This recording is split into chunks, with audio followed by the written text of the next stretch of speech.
Now, in a dramatic turn of events, members of parliament, in a rare show of unity against President William Ruto, have demanded that the speakers of both houses summon him to provide evidence for his claims that parliament is a pool of extortion.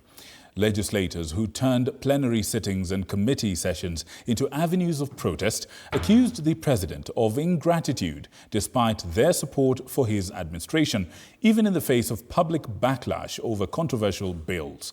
TV47's Sydney Chazima has more.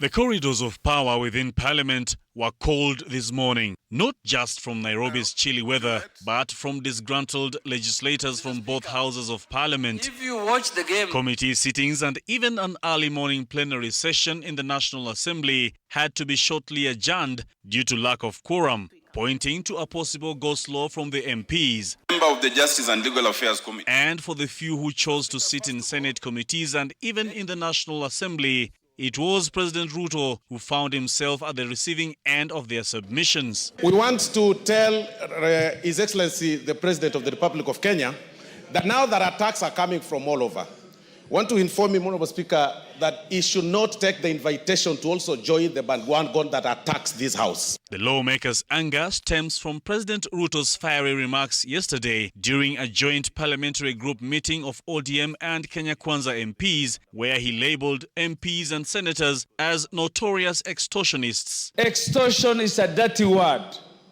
It means getting money forcibly. In law, and you know better than me, anybody who becomes aware of a crime and keeps quiet of it is an accomplice. As we speak, the Honorable President is an accomplice, Honorable Speaker. Why was he giving the 10 million shillings? And now, MPs are compelling speakers of both houses to summon the president. This House has been alleged to have received some 10 million. My suggestion, Mr. Speaker, authorize the Powers and Privileges Committee to summon the president, or if not the president, then the head of public service and the secretary to the cabinet to come and tell us about these allegations, because we don't know how to protect ourselves out there. I think we should move away from this lynching, from this kangaroo court mentality, and challenge our speakers that they must convene the necessary committees and listen to evidence from the president and listen to evidence from anybody else who alleges unethical conduct on the part of members of National Assembly. According to the legislators, President Ruto and his political ally Raila Odinga have shown little appreciation for Parliament despite many bills passing through without opposition. We have been behaving as if we were conveyor belts for the executive.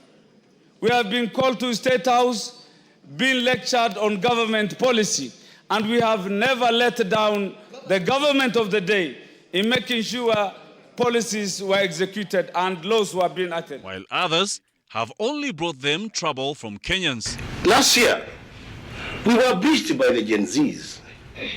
Chair, I strongly hold the view that if our speakers had a better engagement with these young people, maybe the result would have been different.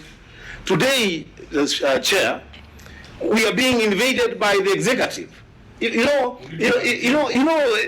must find a way of barricading ourselves against the executive.